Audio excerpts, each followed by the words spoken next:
धर्मांतरीकरण प्रयास को विफल कर दिया गला एमती लिखिकी माने क्रेडिट नेबाक चेष्टा करती गोटे आंटी कन्वर्जन लॉ अच्छी देखिए से किभली भाव में शब्द गुड़िक खंजा जाइए सेटा धर्म परिवर्तन को विरोध करने खास करके से आईन गुड़ा बनाई तो सेटा बुझा निहाती जरूरी आम किमती भाव में छोट छोट शब्द गुड़िया कहवा द्वारा कि छोट छोट कार्य गुड़िया द्वारा आमको भूल रे आईनगत फांदे फसई दि जाए तो मैंने आम भारतीय संस्कृति को नष्ट करें गोटे विदेशी धर्म को आम देश में पुरों कौटी क्या गाँव में बासन कर दि जाऊँगी क्या घर बाहर कर दि जाऊँगी नुआ जो प्रभु को विश्वास कर बहुत घटना घटुची कि अल्प किसी सामना को आसूँ आम सोशल मीडिया में देखुँ कि आंटी कन्वर्जन लॉ को लेकिन जोटा धर्म परिवर्तन विरोधी आईन को लेकिन आम देश में आज पर्यंत कौन अदालत रे कौन पालक प्रचारक को केबे भी कन्विक्ट करा जायनी माने दोषी साब्यस्त के भी होना समस्त ख्रीष्ट प्रेम और आंतरिक नमस्कार आम गहन आज अच्छा आमर अनंत भाई अनुगुल आज वीडियो तैयारी करने मुख्य उद्देश्य होची जेपरी आपण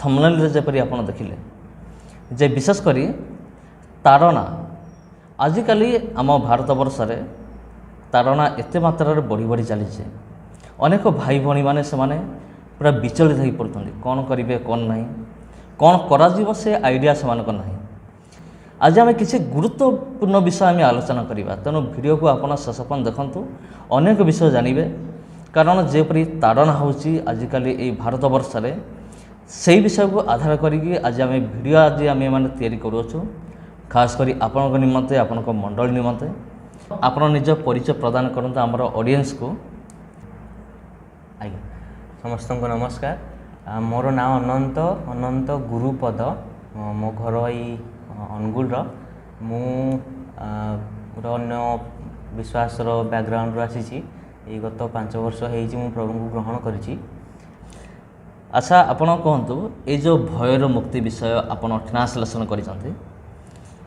एटा हूँ प्रकृत में आमर ताड़ना उपर आधारित गोटे बहीटा तेणु मु पचार चाहूँगी आपण ये बहीटा आप कौटू पाइले केमती पाइले आपण कहीं अनुभव करुँचे जे आपण कहीं अनुभव करुँचे ये बही प्रत्येक पाखे पहुँचवा दरकार प्रत्येक ताड़ना प्राप्त ख्रीष्टान भाई भाई मान निकट में ये बही पहुँचवा दरकार आपण कहीं अनुभव करुँचे आपण के कहते आम ऑडियंस को आज्ञा तो जिनसर बैकग्राउंड है मु किछि दिन तले गोटे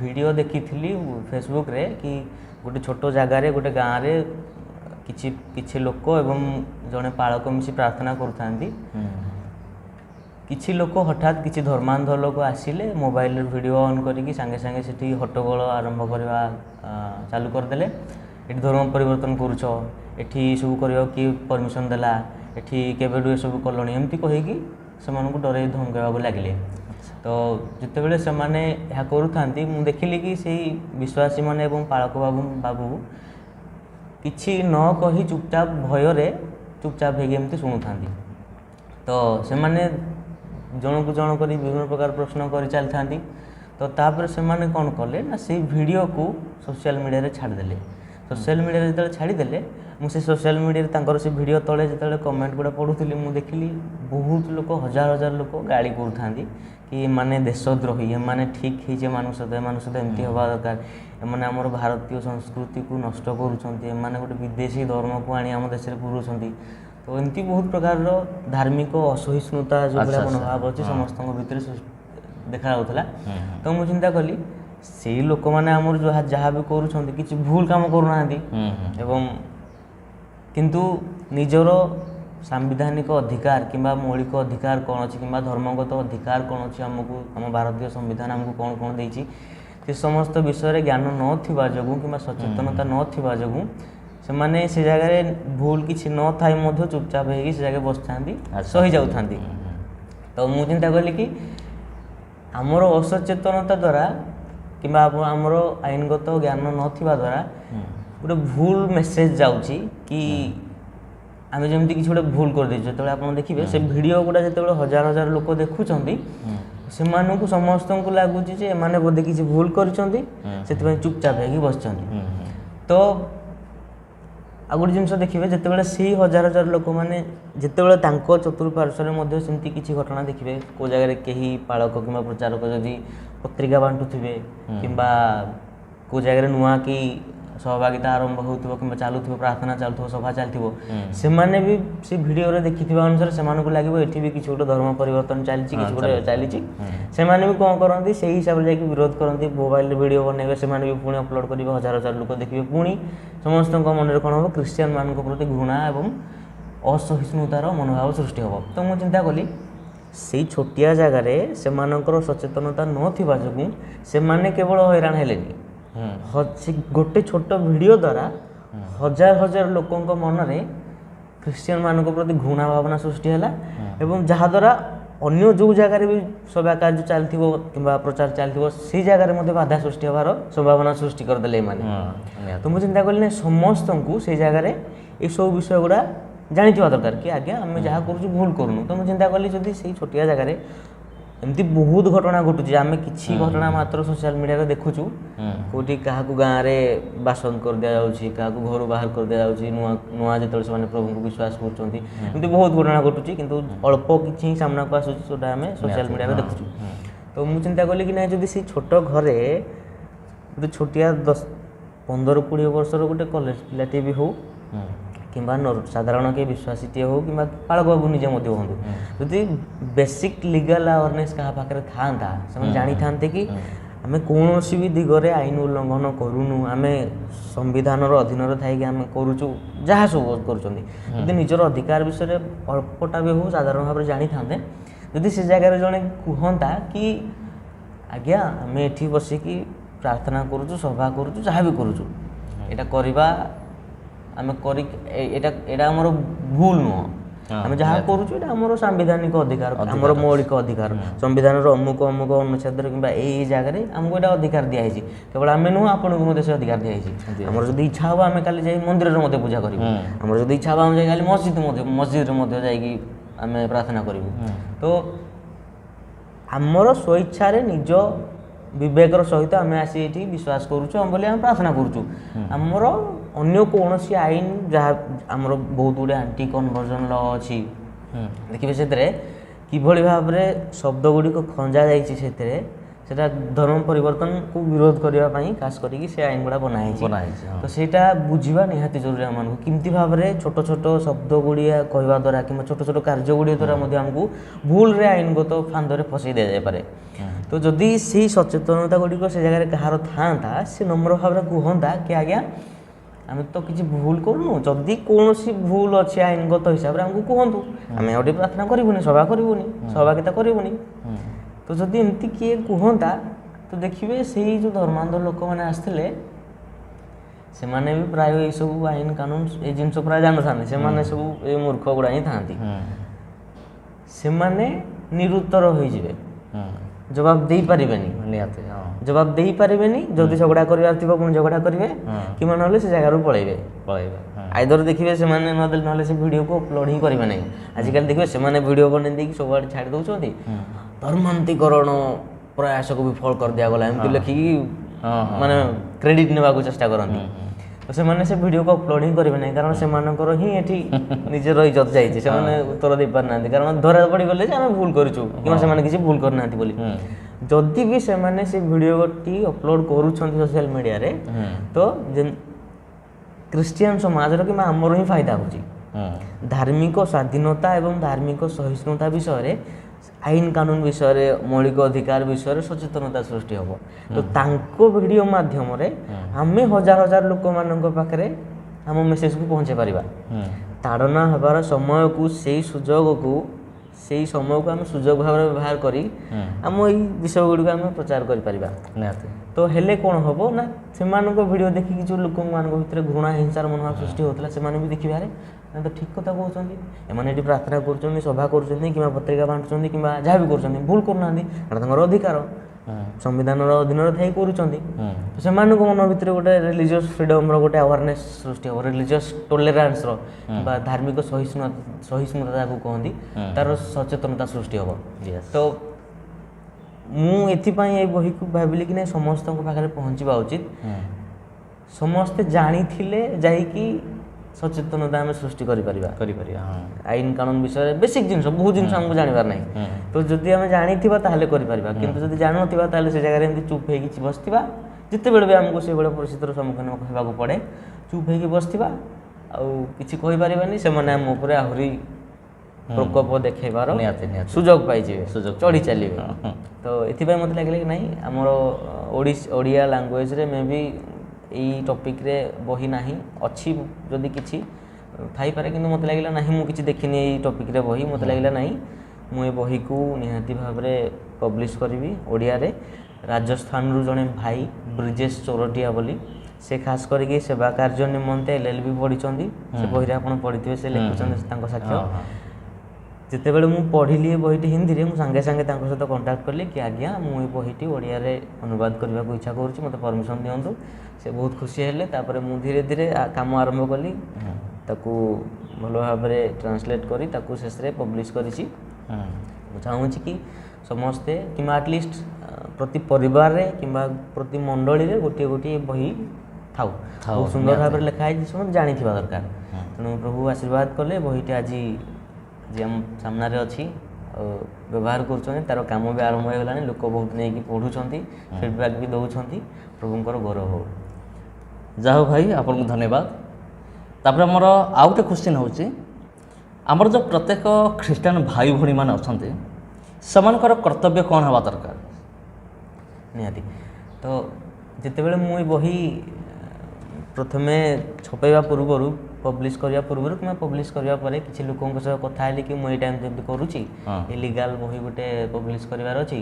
କିଛି ଲୋକ କହିଲେ ଆରେ ଶେଷ ସମୟରେ ନିନ୍ଦା ତାଡ଼ନା ଏସବୁ ନିହାତି ଘଟିବାର ଅଛି, ବାକ୍ୟରେ ଲେଖା ଅଛି ଘଟିବ, ଆମେ ଯେତେ ଏସବୁ ଆଇନ କାନୁନ ଯାହା ସବୁ କଲେ କିଛି ଲାଭ ନାହିଁ, ଘଟିବାର ଥିବ ଘଟିବ, ଆମେ ଚୁପଚାପ ସବୁ ଯେମିତି ଲେଖା ଅଛି ସେମିତି ହେବ, ଆମେ ସହିବାକୁ ପଡ଼ିବ। ତ ମୁଁ ଚିନ୍ତା କଲି କି ନାହିଁ, ଅବଭିୟସଲି ନିଶ୍ଚିତ ଭାବରେ ବାକ୍ୟରେ ଲେଖା ଅଛି ସବୁ ଶେଷ ସମୟରେ ଏସବୁ ଜିନିଷ ଘଟିବ, କେହି ତାକୁ ଅଟକାଇ ପାରିବେନି। କିନ୍ତୁ ମୁଁ ଚିନ୍ତା କଲି କି ଏଥିପାଇଁ ଆମେ ନିରୁତ୍ସାହିତ ହେବା କି? ତ ମୁଁ ଯେତେବେଳେ ବାଇବଲକୁ ଅନୁଧ୍ୟାନ କଲି, ବହୁ ଜାଗାରେ ଏମିତି ଦେଖିବାକୁ ପାଇଲି କି ନା ବାଇବଲ ମଧ୍ୟ କହୁଛି କି ନାହିଁ ଏଇଭଳି ବିଷୟକୁ ଆମେ କିଭଳି ଭାବେ ଡିଲ୍ କରିବା। ଯେତେବେଳେ ଆପଣ ଦେଖିବେ ପ୍ରଭୁ କହୁଛନ୍ତି କି ବାଘମାନଙ୍କ ମଧ୍ୟରେ ମେଣ୍ଢାମାନଙ୍କ ପରି ମୁଁ ତୁମମାନଙ୍କୁ ପଠାଉଛି, ଅତଏବ ସର୍ପ ପରି ବୁଦ୍ଧିମାନ ହୁଅ ଏବଂ କପଟ ପରି ଅହିଂସକ ହୁଅ। ଯେତେବେଳେ ସେ ତାଙ୍କ ଶିଷ୍ୟମାନଙ୍କୁ ପଠାଉଛନ୍ତି ସେବା କାର୍ଯ୍ୟକୁ, କହୁଛନ୍ତି କପଟ ପରି ଅହିଂସକ ହୁଅ କିନ୍ତୁ ସର୍ପ ପରି ବୁଦ୍ଧିମାନ ମଧ୍ୟ ହୁଅ। ସର୍ପ କହିଲେ ସେ ଶୈତାନ ଆଡ଼କୁ ଇଏ ବୁଝେଇକି ସେଇ ସେନ୍ସରେ କହୁଛନ୍ତି କି ତାପରି ବୁଦ୍ଧିମାନ ହୁଅ, ତାପରି ଭୁଲ କାମ କରନି, ସର୍ପ କପଟ ପରି ଅହିଂସକ ହୁଅ, ନିର୍ମାୟା ହେଇକି ନମ୍ର ଭାବରେ ରୁହ, କିନ୍ତୁ ତାପରି ବୁଦ୍ଧିମାନ ହେଇକି ତମେ ରୁହ। ତ ସେବା କାର୍ଯ୍ୟକୁ ଯାଇଥିବା ସମୟରେ ଯେତେବେଳେ ଏଇଭଳି ପରିସ୍ଥିତିର ଆମେ ସମ୍ମୁଖୀନ ହଉ, ତ ବୁଦ୍ଧିମାନ ହେବା ସର୍ପ ପରି ମାନେ କ'ଣ? ଆହୁରି ଯେମିତି ବାକ୍ୟରେ ଲେଖା ଅଛି କି ଯେତେବେଳେ କାହା ସହିତ ତୁମର ବିବାଦ ହେଉଛି ତ ବାଟରେ ଥିବା ସମୟରେ ହିଁ, ପଥ ମଧ୍ୟରେ ହିଁ ତାହା ପ୍ରତି ମିଳନର ଭାବ ଦେଖାଅ। ସେ ସିଦ୍ଧାନ୍ତ ବିଷୟରେ ଆପଣ ଯେତେବେଳେ ଦେଖିବେ ସେଟା ଏମିତି ବୁଝାଉଛି କି ଯେଉଁ ଜାଗାରେ ସମସ୍ୟା ଅଛି ଚେଷ୍ଟା କରନ୍ତୁ ସବୁବେଳେ କି ଯେମିତି କଥାଟା ଆଗକୁ ନ ଯାଉ, ସେଇ ଜାଗାରେ ସଲ୍ଭ ହେଇଯାଉ। ଦେଖିବେ ଆପଣ ଯେତେବେଳେ ଆପଣ କେଉଁ ଓକିଲଙ୍କ ସହିତ କଥା ହେବେ କିମ୍ବା କେଉଁ ଲ ବ୍ୟାକ୍ଗ୍ରାଉଣ୍ଡର ଲୋକଙ୍କ ସହିତ କଥା ହେବେ, ସେମାନେ ମଧ୍ୟ ସବୁବେଳେ ସଜେଷ୍ଟ କରନ୍ତି କି ଚେଷ୍ଟା କର ଆଇନଗତ ଫାନ୍ଦରୁ ଯେମିତି ବଞ୍ଚିବ, ତା ପୂର୍ବରୁ ଯେତେ ଦୂର ସମ୍ଭବ ସମାଧାନ ହେଇଯାଉ କିମ୍ବା ରଫା ଦଫା ହେଇଯାଉ, ଚେଷ୍ଟା କରିବେ, ସମସ୍ତେ ଚେଷ୍ଟା କରନ୍ତି। ତ ଏଇସବୁ ଜିନିଷ ଜାଣିଥିଲେ ବହୁ ଜାଗାରେ ଅନ୍ ଦ ସ୍ପଟ୍ରେ ଆପଣ ସମସ୍ୟାର ସମାଧାନ କରିଦେଇପାରିବେ। ଯେମିତି ଆଉ ଗୋଟେ ଜିନିଷ ଆପଣ ଦେଖିବେ ପାର୍ବତୀ ଉପଦେଶରେ ଲେଖା ଅଛି କି ଶାନ୍ତିକାରକ ଲୋକେ ଧନ୍ୟ କାରଣ ସେମାନେ ଈଶ୍ୱରଙ୍କ ସନ୍ତାନ ଭାବେ ପରିଚିତ ହେବେ। ତ ଇଂରାଜୀରେ ଲେଖା ହୁଏ ବ୍ଲେସେଡ୍ ଆର୍ ଦ ପିସ୍ ମେକର୍ସ। ଯେଉଁ ଜାଗାରେ ଅଶାନ୍ତି ଅଛି, ଗଣ୍ଡଗୋଳ ଅଛି, ପିସ୍ ମେକର ଆପଣ ଶାନ୍ତିକାରକ କିଭଳି ହେବେ? ଯେତେବେଳେ ଏଇଭଳି ପରିସ୍ଥିତି କେଉଁଠି ତାଡ଼ନା ଘଟୁଛି କିମ୍ବା କେଉଁଠି ମାନସିକ ଭାବେ, ତାଡ଼ନା ମାନେ ନୁହଁ କେବଳ ଶାରୀରିକ, ମାନସିକ ଭାବରେ, ସାମାଜିକ ଭାବରେ, ପାରିବାରିକ ଭାବରେ ଯେତେବେଳେ ଏମିତି ଘଟୁଛି, ଆପଣ ଶାନ୍ତିକାରକ କେମିତି ହେବେ? ଏଇ କଣ୍ଟେକ୍ସଟରେ ଖାସ୍ କରିକି ଯଦି ଏଇସବୁ ଜିନିଷ ଜାଣିଥିବେ, ବୁଝିଥିବେ, ସେ ଜାଗାରେ ଆପଣ ଶାନ୍ତିକାରକ ହେବେ। ତ ଏଇଗୁଡ଼ା ଜାଣିବା, ଏଇଗୁଡ଼ା ପଢ଼ିବା, ଆଇନଗତ ସଚେତନତା ରଖିବା ନିଶ୍ଚିତ ଭାବରେ ଜରୁରୀ ଅଟେ, ଭୁଲ ନୁହଁ। ବାକ୍ୟ ବି କୁହେ ଆମେ ଏଭଳି ଏଇସବୁ ଜିନିଷ ଆମେ ଜାଣିଥିବା ଉଚିତ। ତ ଶେଷରେ ମୁଁ କହିବି କି ସମସ୍ତ ଖ୍ରୀଷ୍ଟିଆନ ଭାଇ ଭଉଣୀମାନଙ୍କୁ, କେବଳ ଖ୍ରୀଷ୍ଟିଆନ ଭାଇ ଭଉଣୀ ନୁହଁ, ଯେତେ ପାଳକ ପ୍ରଚାରକମାନେ, ଖାସ୍ କରିକି ଯେଉଁମାନେ ବିଭିନ୍ନ ଜାଗାକୁ ଯାଇ ପ୍ରଚାର କରୁଛନ୍ତି, ଗାଁ ଗହଳିକୁ ଯାଇକି ପ୍ରଚାର କରନ୍ତି, ସେବା କାର୍ଯ୍ୟ କରୁଛନ୍ତି, ସେମାନେ ଏଇସବୁ ଜିନିଷ ନିଶ୍ଚିତ ଭାବରେ ଜାଣିଥିବା ଦରକାର। ଆପଣ ଯାଉଛନ୍ତି ଫିଲ୍ଡକୁ, ଏଇସବୁ ଜିନିଷ ଯଦି ନ ଜାଣିଥିବେ ଅଯଥାରେ ସମସ୍ୟାର ସମ୍ମୁଖୀନ ହେବେ ନିହାତି ନିହାତି ଆଉ ପଛରେ କହିବା କି ତାଡ଼ନା ହେଲା ନାଇଁ କି ନିହାତି। ତେଣୁ ଆମେ ଏସବୁ ଜିନିଷ ସର୍ବୋପରି ବୁଦ୍ଧିମାନ ହେଇକି ଯିବାର ଅଛି ପ୍ରଭୁ ଯେମିତି ବାକ୍ୟରେ କହିଛନ୍ତି ତ ସମସ୍ତଙ୍କୁ ଜାଣିବା ଉଚିତ ଆମର କର୍ତ୍ତବ୍ୟ ଏଇଟା କି ସମସ୍ତଙ୍କୁ ଆମେ ଆମ ଏଇ ବିଷୟରେ ସଚେତନ ରହିବା ଉଚିତ। ଠିକ୍ ଅଛି ଭାଇ, ଧର୍ମ ପରିବର୍ତ୍ତନ ବିଷୟରେ ଆପଣଙ୍କର ମତ କ'ଣ? ଆଜ୍ଞା, ଧର୍ମ ପରିବର୍ତ୍ତନ ଏବେ ଆମ ସମାଜରେ ଯେମିତି ମାହୋଲ ହେଇଗଲାଣି ଧର୍ମ ପରିବର୍ତ୍ତନ ଶବ୍ଦଟା ଶୁଣିଲେ ସମସ୍ତଙ୍କୁ ଲାଗୁଛି ଏଇଟା କିଛି ଗୋଟେ ବେଆଇନ କାମ କିମ୍ବା କିଛି ଗୋଟେ ଭୁଲ କାମ, କିଛି ଗୋଟେ ଇଲିଗାଲ କାମ ଟାଇପ୍ର ଏମିତି ଆସୁଛି। କାରଣ ସେ ଶବ୍ଦଟା ଯେମିତି ବାରମ୍ବାର ବ୍ୟବହାର ହେଉଛି ସବୁ କିଛି ନିର୍ଦ୍ଦିଷ୍ଟ ପ୍ରକାର ଧର୍ମାନ୍ତ ଲୋକ ଏଇ ଶବ୍ଦଟାକୁ ପୁରା କରପ୍ଟ କରିସାରିଲେଣି। ତ ଧର୍ମ ପରିବର୍ତ୍ତନ ବେଆଇନ ଅଟେ କି? ଧର୍ମ ପରିବର୍ତ୍ତନ ବେଆଇନ ନୁହେଁ। ବାବା ସାହେବ ଆମ୍ବେଦକର ଯେତେବେଳେ ତାଙ୍କର ଲକ୍ଷ ଲକ୍ଷ ଅନୁଗାମୀମାନଙ୍କ ସହିତ ପବ୍ଲିକଲି ନିଜର ଧର୍ମକୁ ପରିବର୍ତ୍ତନ କଲେ ସେଠି ସେ ଦର୍ଶାଇ ଦେଲେ ସେ ଯେତେବେଳେ ସମ୍ବିଧାନର ସେ ପ୍ରଣେତା ସିଏ ସେ ନିଜେ ଗୋଟେ ଉଦାହରଣ ସୃଷ୍ଟି କଲେ ନା ଧର୍ମ ପରିବର୍ତ୍ତନ ବେଆଇନ ନୁହେଁ। ତ ଧର୍ମ ପରିବର୍ତ୍ତନ ବେଆଇନ ନୁହେଁ, କିନ୍ତୁ ଯେମିତି ଆପଣ ଅନୁଚ୍ଛେଦ 25ରେ ଆମର ସମ୍ବିଧାନରେ ପଢ଼ିବେ କି ମୁଁ ସେଇଟା ପୁରା ଏଇ ବହି ଟ୍ରାନ୍ସଲେଟ୍ କରିବା ଚକ୍କରରେ ମୁଁ ପୁରା ସେଟାକୁ ମନେ ରଖିଦେଇଛି। ମାନେ ଇଂରାଜୀରେ ସେଇ ସେଣ୍ଟେନ୍ସଟା ଏତେ ଡିଫିକଲ୍ଟ, ମାନେ ଇଂରାଜୀରେ ବୁଝିପାରିବେନି। ମାନେ subject to public order, health, morality and to the other provisions of this part, all persons are equally entitled to freedom of conscience and the right to profess, propagate and practice religion। ଏମିତି ଅଛି। ତ ଏଇ ଗୋଟେ ସେଣ୍ଟେନ୍ସରେ ହିଁ ସବୁ କିଛି ଅଛି। ଆପଣ ପବ୍ଲିକ ଅର୍ଡ଼ରକୁ ଡିଷ୍ଟର୍ବ ନ କରିକି କିମ୍ବା କାହାର କୌଣସି ନୈତିକତାକୁ ଭଙ୍ଗ ନ କରିକି କିମ୍ବା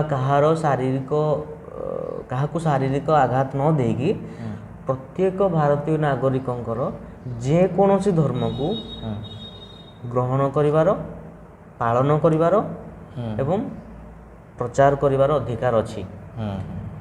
ତ ଧର୍ମ ପରିବର୍ତ୍ତନ ବେଆଇନ ନୁହଁ, କିନ୍ତୁ ଯେମିତି ମୁଁ କହିଲି ଆଣ୍ଟି କନଭର୍ଜନ ଲ ଗୁଡ଼ାଏ କିଛି ଅଛି, ତାହା ହିସାବରେ କିଛିଟା ରେଷ୍ଟ୍ରିକ୍ସନ୍ ଲଗା ହେଇଛି କି ଆପଣ ଜୋର ଜବରଦସ୍ତି ହେଇଗଲା କିମ୍ବା କାହାକୁ ଲୋଭ ଦେଖେଇକି ହେଇଗଲା ଏମିତି କାହାର ଧର୍ମ ପରିବର୍ତ୍ତନ କରିପାରିବେନି।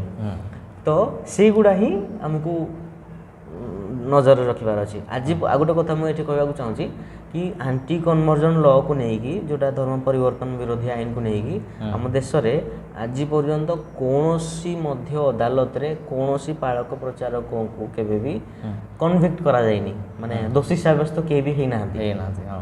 କେବଳ ଏଇ ଆଇନକୁ ବ୍ୟବହାର କରିକି ହଇରାଣ କରାହେଇଛି, ସମସ୍ୟାରେ ପକାହେଇଛି, ନେଇକି କିଛି ଦିନ ଜୁଡ଼ିସିଆଲ କଷ୍ଟଡିରେ ରଖିଦେବେ, ଟିକେ ଜେଲରେ ରଖିଦେବେ, ହଇରାଣ କରିବେ। କିନ୍ତୁ ଆଜି ପର୍ଯ୍ୟନ୍ତ କୌଣସି ବି ଅଦାଲତରେ କେବେ ମଧ୍ୟ କେହି ଦୋଷୀ ସାବ୍ୟସ୍ତ ହେଇନାହାନ୍ତି ଏ ଆଣ୍ଟି କନଭର୍ଜନ ଲ ମାଧ୍ୟମରେ, କେବଳ ହଇରାଣ କରନ୍ତି ଏ ଲ ମାଧ୍ୟମରେ। ଠିକ୍ ଅଛି। ତ ଆମେ ଦେଖିବା ଯେ କେମିତି ଲୋଭ ମାନେ କ'ଣ, ଭୟ ଦେଖେଇକି କାହାକୁ ଧର୍ମ ପରିବର୍ତ୍ତନ ନ କରିବା ମାନେ କ'ଣ, ସେଇଗୁଡ଼ାକରେ ଟ୍ରିକ୍ ଅଛି। ସେଇଗୁଡ଼ାକ ଯଦି ଆପଣ ଛୋଟ ଛୋଟ ଜିନିଷଗୁଡ଼ା ଜାଣିନଥିବେ ତ ଆପଣଙ୍କ ନାଁରେ କେସ୍ ହେଇଯିବ, ଆପଣଙ୍କୁ ହଇରାଣ ହେବାର ସମ୍ଭାବନା ଅଛି। ତ ସେଇଗୁଡ଼ା ଆମେ ଜାଣିଥିବା ଦରକାର। ତ ଧର୍ମ ପରିବର୍ତ୍ତନ ବେଆଇନ ନୁହଁ। ଆମେ ଯେମିତି ଅଦର ଫେଥରୁ ଆମେ ଆସିଛୁ, ଆମେ କିଛି ଭୁଲ କରୁନୁ। ଯିଏ ବି, ମୁଁ ଯଦି କାଲି ଚାହିଁବି ବୁଦ୍ଧିଷ୍ଟ ହେଇଯିବି, ମୁସଲିମ ହେଇଯିବି, କିଛି ଅସୁବିଧା ନାହିଁ।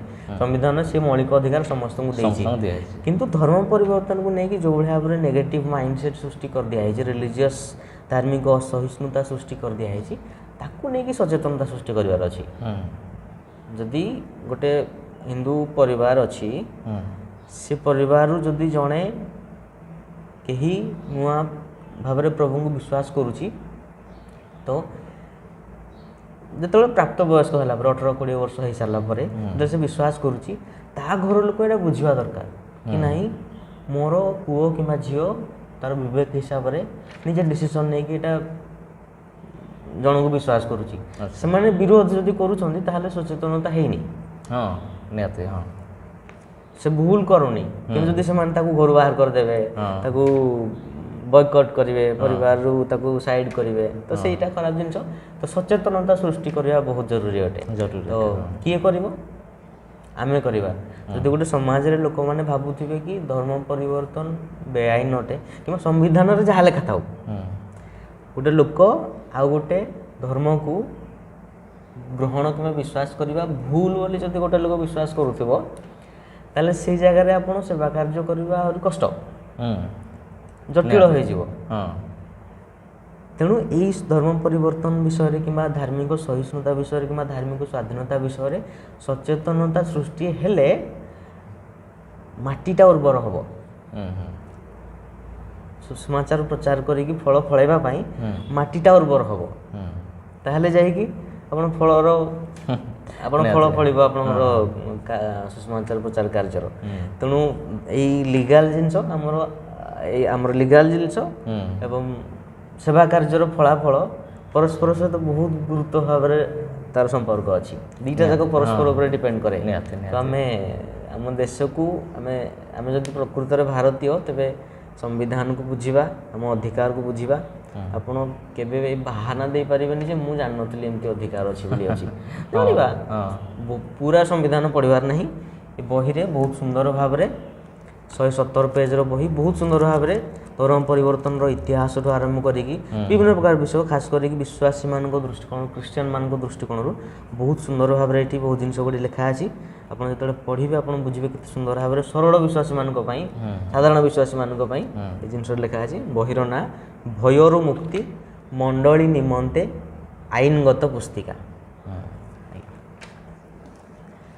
ଆଚ୍ଛା ଭାଇ, ଯେଉଁମାନେ ତାଡ଼ନା କରୁଛନ୍ତି, ତାଡ଼ନାକାରୀମାନଙ୍କୁ ଆପଣ କ'ଣ ସନ୍ଦେଶ ଦେବା ପାଇଁ ଚାହୁଁଛନ୍ତି ଏ ଭିଡ଼ିଓ ମାଧ୍ୟମରେ? ତାଡ଼ନାକାରୀମାନଙ୍କୁ ଆମେ କ'ଣ ସନ୍ଦେଶ ଦେବା? ତାଙ୍କୁ କେବଳ ଏତିକି କହିବା କି ସେମାନଙ୍କୁ ତ ବାଇବେଲର ବିଷୟ କହିଲେ ସେମାନେ ବୁଝିବେନି, କିନ୍ତୁ ମୁଁ ଜଷ୍ଟ କେବଳ ବିଶ୍ୱାସୀ ଭାଇମାନଙ୍କ ପାଇଁ, ଭାଇ ଭଉଣୀମାନଙ୍କ ପାଇଁ ଗୋଟେ ଜିନିଷ କହିବି। ଆପଣ ଚିନ୍ତା କରନ୍ତୁନି। ଆପଣ ବାକ୍ୟରେ ପଢ଼ିଛନ୍ତି କି ବାଳୁଙ୍ଗା ଯେତିକି ବଢ଼ିବ ଶେଷ ସମୟରେ ଗହମ ମଧ୍ୟ ସେତିକି ବଢ଼ିବ ଯୁଗାନ୍ତ ପର୍ଯ୍ୟନ୍ତ। ତ ଚିନ୍ତା କରିବାର ନାହିଁ। ସେମାନେ ଯେତିକି ତାଙ୍କର ବାଳୁଙ୍ଗା ବିଷୟ ଗୁଡ଼ିକ କିମ୍ବା ବିଘ୍ନଜନକ ବିଷୟ ଗୁଡ଼ିକ ବଢ଼େଇ ବଢ଼େଇ ଚାଲିବେ, ଈଶ୍ୱରଙ୍କ କାମକୁ କେହି ଅଟକେଇ ପାରିବେନି, କେହି ନାହିଁ। ସେତିକି ଗହମ ବିଷୟ ଆମେ ବଢ଼େଇ ବଢ଼େଇ ଚାଲିବା। ବାକ୍ୟରେ ଲେଖା ଅଛି ଯୁଗାନ୍ତ ପର୍ଯ୍ୟନ୍ତ ସେମିତି ବଢ଼ି ବଢ଼ି ଚାଲିବ। ତ ଏତିକି ବିଷୟ ଆମେ ମନରେ ରଖିବା କି ଶେଷ ସମୟକୁ ନକାରାତ୍ମକ ଦୃଷ୍ଟିରେ ଦେଖିବାନି। ବାଳୁଙ୍ଗା ଜିନିଷ ବଢ଼ୁ, ଗହମ ଆମେ ବଢ଼େଇବା। ଆମେ ସକାରାତ୍ମକ ଦୃଷ୍ଟିରେ କାମ କରିବା। ବହୁତ ଲୋକ କରୁଛନ୍ତି, ମନା ନାହିଁ, କିନ୍ତୁ ଆମେ ଆହୁରି ସ୍ପଷ୍ଟ ଭାବରେ ଯେମିତି କହିଲି, କିଛି ଲୋକ ମୋତେ ନିରୁତ୍ସାହିତ କଲେ କି ଏଇଟା କ'ଣ ଦରକାର, ଆଜିକାଲି ଏରା କିଛି ଦରକାର ନାହିଁ, ତାଡ଼ନା ଘଟିବାର ଅଛି, ଆମେ କିଛି କରିପାରିବାନି। ତ ସେଇଭଳି ଭାବନା ରଖିବାର ନାହିଁ, ନିରୁତ୍ସାହିତ ହେବାର ନାହିଁ, ସକାରାତ୍ମକ ଦୃଷ୍ଟିରେ ଦେଖିବା ଆଜିର ସମୟକୁ। ଆଉ ସେ ତାଡ଼ନାକାରୀମାନଙ୍କ ପାଇଁ ଖାସ କରି କହିବି, ଯେତେ ଅଧିକ ତାଡ଼ନା କରିବ ଭାଇମାନେ, ସେତେ ଅଧିକ ଈଶ୍ୱରଙ୍କ କାର୍ଯ୍ୟ ବଢ଼ି ବଢ଼ି ଚାଲିବ। ଆପଣମାନେ ଆହୁରି ପଛରେ ଟେନସନ୍ ହେଇଯିବେ କି ଏମିତି କ'ଣ ହେଉଛି ନାଇଁ କି। ତ ପ୍ରଭୁଙ୍କର ଗୌରବ ହଉ, ସେ ଆମମାନଙ୍କୁ ପ୍ରେମ କରିବା ଶିଖେଇଛନ୍ତି, ଶତ୍ରୁମାନଙ୍କୁ ପ୍ରେମ କରିବା ଶିଖେଇଛନ୍ତି। ସେଥିପାଇଁ ଆମେ ଆଜି ଆପଣମାନଙ୍କୁ ଆମେ ଭଲ ପାଉ, ପ୍ରେମ କରୁ, କିନ୍ତୁ ଆପଣମାନେ ଯେତେ ବି ଯାହା ଖ୍ରୀଷ୍ଟିଆନ ସମାଜ ପ୍ରତି କରନ୍ତୁ, ଆପଣ ଗ୍ରାହାମ ଷ୍ଟେନଙ୍କ କଥା ଆପଣମାନେ ସମସ୍ତେ ଜାଣିଥିବେ କି କିଭଳି ଭାବରେ ତାଙ୍କ ସ୍ତ୍ରୀ କ୍ଷମାର ଉଦାହରଣ ଗୋଟେ ସୃଷ୍ଟି କଲେ ପ୍ରଭୁ ଯୀଶୁଙ୍କ ଭଳି। ତ ଆମେ ମଧ୍ୟ ସେଇଭଳି ହେବାକୁ ଚେଷ୍ଟା କରୁଛୁ ମଧ୍ୟ। ତେଣୁ ଆପଣମାନଙ୍କୁ ଅନୁରୋଧ, ଆପଣମାନେ ମଧ୍ୟ ସମ୍ବିଧାନ ହିସାବରେ ଚାଲନ୍ତୁ। ଆପଣମାନେ ଦେଶଭକ୍ତ ଯଦି ନିଜକୁ କହୁଛନ୍ତି, ସେ ହିସାବରେ ସମ୍ବିଧାନ ଅନୁଯାୟୀ ଚାଲନ୍ତୁ। ଆପଣ ଓଲଟା ସମ୍ବିଧାନ ବିରୋଧୀ କାମ କାହିଁକି କରୁଛନ୍ତି? ଆପଣମାନେ ସମ୍ବିଧାନ ହିସାବରେ ଚାଲନ୍ତୁ। ଯଦି କୌଣସି ବି ଜାଗାରେ କୌଣସି ପାଳକ କିମ୍ବା ପ୍ରଚାରକ କିମ୍ବା ବିଶ୍ୱାସୀ ଆଇନ ଉଲ୍ଲଙ୍ଘନ କରିକି ସେବା କାର୍ଯ୍ୟ କରୁଛନ୍ତି, ପ୍ରଚାର କରୁଛନ୍ତି କିମ୍ବା କାହାର ବେଆଇନ ଭାବରେ ଧର୍ମ ପରିବର୍ତ୍ତନ କରୁଛନ୍ତି, ତାହେଲେ ନିଶ୍ଚିତ ଭାବରେ ସେମାନଙ୍କୁ ଆପଣ ଯାଇକି କ୍ୱେଶ୍ଚିନ୍ କରନ୍ତୁ, ପଚାରନ୍ତୁ, ବିରୋଧ କରନ୍ତୁ। ସେଥିରେ ଆମର କୌଣସି କହିବା ଆପତ୍ତି ନାହିଁ, ଆପଣ ସେଇଟା କରନ୍ତୁ। କିନ୍ତୁ ଯଦି କେଉଁ ଜାଗାରେ ଜେନୁଇନ୍ ଜିନିଷ ଅଛି, ସେ ଜାଗାରେ ଆପଣ ବୁଝିବାକୁ ଚେଷ୍ଟା କରନ୍ତୁ। ବିରୋଧ ତ କରିବେ, ବୁଝନ୍ତୁ ଜେନୁଇନ୍ ଅଛି ନା ସେଟା ଜେନୁଇନ୍ ନାହିଁ। ଏତିକି ସମସ୍ତଙ୍କୁ ଅନୁରୋଧ। ତ ଆଶା କରେ ଆପଣମାନେ ଆମ ସମସ୍ତ ଖ୍ରୀଷ୍ଟିଆନ ସମାଜକୁ, ଯେଉଁ ସମାଜର ବହୁତ ଅବଦାନ ଅଛି ଆମ ଭାରତକୁ ଆଧୁନିକ ଭାରତ ବନେଇବାରେ, ସମାଜକୁ ଆପଣ ସମ୍ମାନ ଦେବେ ଆପଣ ବୁଝିବେ ପରସ୍ପର ଭାଇଚାରାରେ ଯେମିତି ଆମେ ଏକାଠି ରହିବା। ତାପରେ ମୋର ଆଉ ଗୋଟେ କ୍ୱେଶ୍ଚିନ୍, ଶେଷ କ୍ୱେଶ୍ଚିନ୍, ଏଇ ଯେଉଁ ବହି ଆପଣ ଅନୁବାଦ କରିଛନ୍ତି ହିନ୍ଦୀରୁ ଓଡ଼ିଆକୁ, ଭୟର ମୁକ୍ତି, ଏ ବହିର ମୂଲ୍ୟ କେତେ? ଆଉ ଆଗାମୀ ଦିନମାନଙ୍କରେ ଆମର ଖ୍ରୀଷ୍ଟିଆନ ଭାଇ ଭଉଣୀମାନଙ୍କର ବିଷୟରେ କିମ୍ବା ଖ୍ରୀଷ୍ଟ ସମାଜ ବିଷୟରେ ଆଗାମୀ ଦିନମାନଙ୍କରେ ଆପଣଙ୍କର ଲକ୍ଷ୍ୟ କ'ଣ, ଭବିଷ୍ୟତ ଲକ୍ଷ୍ୟ କ'ଣ?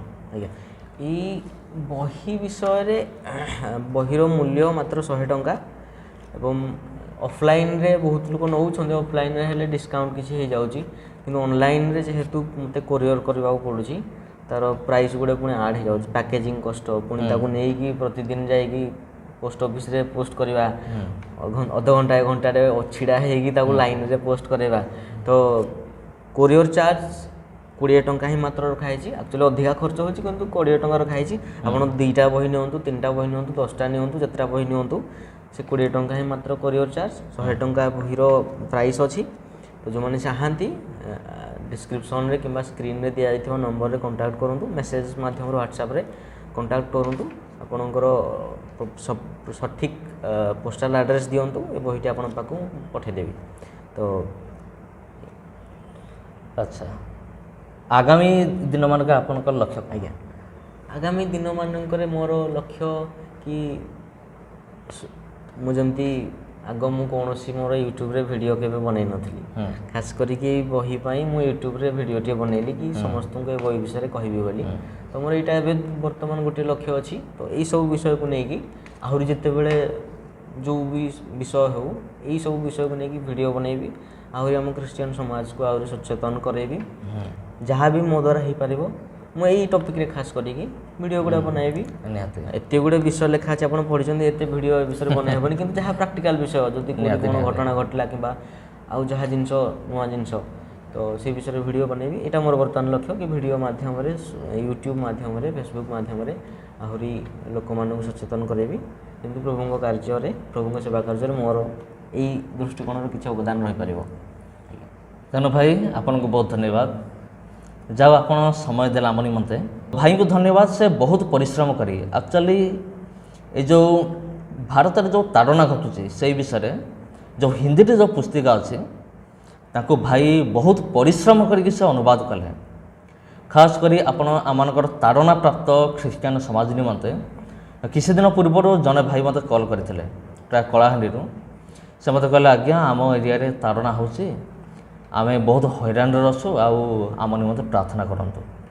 ମାନେ ଦେଖନ୍ତୁ, ଯଦି ସେ ଜଣେ ଭାଇ ଯଦି ଏତେ ପ୍ରୋବ୍ଲେମରେ ଅଛନ୍ତି, ତାପରେ ତେବେ ଅନେକ ଖ୍ରୀଷ୍ଟିଆନ ଭାଇ ଭଉଣୀମାନେ ତେବେ ଅନ୍ୟମାନେ କେମିତି ନଥିବେ, ତାଙ୍କର ପରିସ୍ଥିତି କ'ଣ ନଥିବ।